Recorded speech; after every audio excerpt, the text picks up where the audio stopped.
Those days, it's like if you don't go to college, you're finished. So I did one thing, and because of this, suddenly everybody thought I'm become some kind of an enemy. Then I made a deal with all the teachers.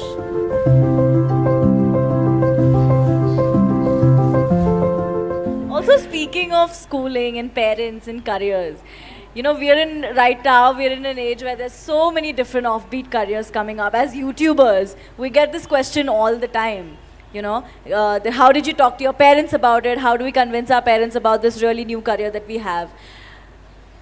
I want to ask you, if you had to convince your parents and tell them that this is what you, how did that discussion go? Did that happen where you had to sit them down and tell them that this is what I'm going to do for the rest of my life? I want to do YouTube now. Like, did that happen with you too? What? He's doing YouTube right now. Like, he's into YouTube. That's why. Well, not everybody can be convinced about everything, okay? Some things are just done. So, just to give you an example, when I passed my 12th standard, at that time it was called PUC. After that, I decided I will educate myself. I don't want to go to college. This is a family where everybody is educated. Not going to college is like sacrilege. At least today, there is a little more flexibility. Those days, it's like if you don't go to college, you're finished. Because now probably if you don't go to college, you may lose your lifestyle, but you won't lose your life. That was a generation, if you don't go to college, you lost your life, you're on the street, that's about it. So they were terrified of this. My father being a physician, he was just freaked about it. He is a very studious man, all his life, first, second, third in everything that he has done. So he couldn't believe this, that I want to educate myself. So I did one thing, and because of this, suddenly everybody thought I'm become some kind of an enemy, and they were not even talking to me properly. I did one thing. I was just to tell you, I was such a big eater. I would eat 10 times, more, at least 10 times of what I eat today. But I never was putting on weight or anything because my level of physical activity was such. I could just run up a coconut tree, I was made like that. So I was every day cycling about 50, 60 kilometers, swimming in the Kaveri and going back like this, so eating this. I decided to go to the Mysore University library. Every day when they open at 9, I went, 8 in the evening they close. That entire time I sat there, read all kinds of stuff. From Homer to popular mechanics, to National Geographic, to literature, to geography, this, that, whatever. Whatever came my way, every day for 1 year I read like this, just all kinds of things. But the most important thing for me was, though I was such a huge eater at that time, this 1 year I went without a meal. Morning I ate as much as I could, breakfast at home, and I went there and sat there the entire day without a meal, which was a huge achievement for me, because without food I could stay.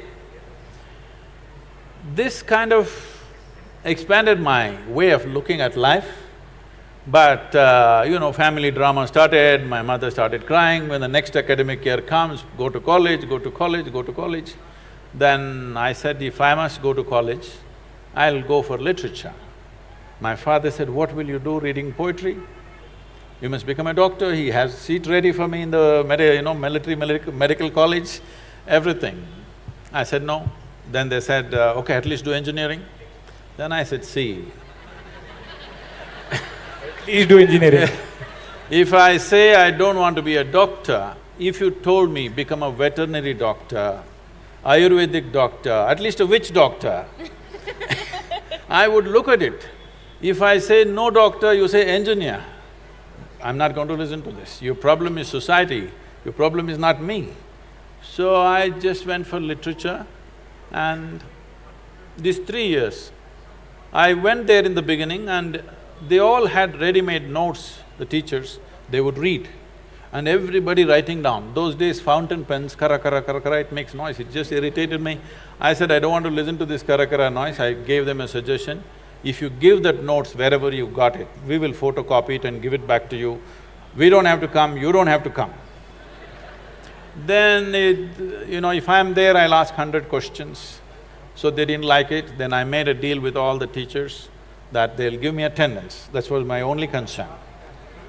So once a month I went to college just to check if they're keeping their part of the deal.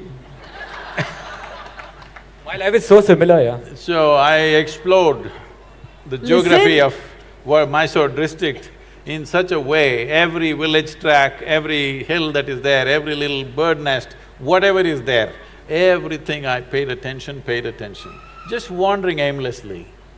But today, like when I went for the Rally for Rivers board where all the top experts are there, some questions came up when I just telling them casually, they said, "Sadhguru, how do you know all this?" I said, what was aimless wandering? Where I paid absolute attention to everything, from a worm to an insect to anything and everything I paid attention. Now it's become formidable knowledge. I never intended to learn anything, I just paid attention because it was life. And this is all it takes. We have come here to live. There is no other damn purpose. Those of them who want to go to heaven can go today. Why are they postponing? If it's such a great place, I don't see why you should postpone it, isn't it so? This is very important for the youth. If anybody says there is a better place than this earth, it is a crime. It's because of that we have destroyed so many things here.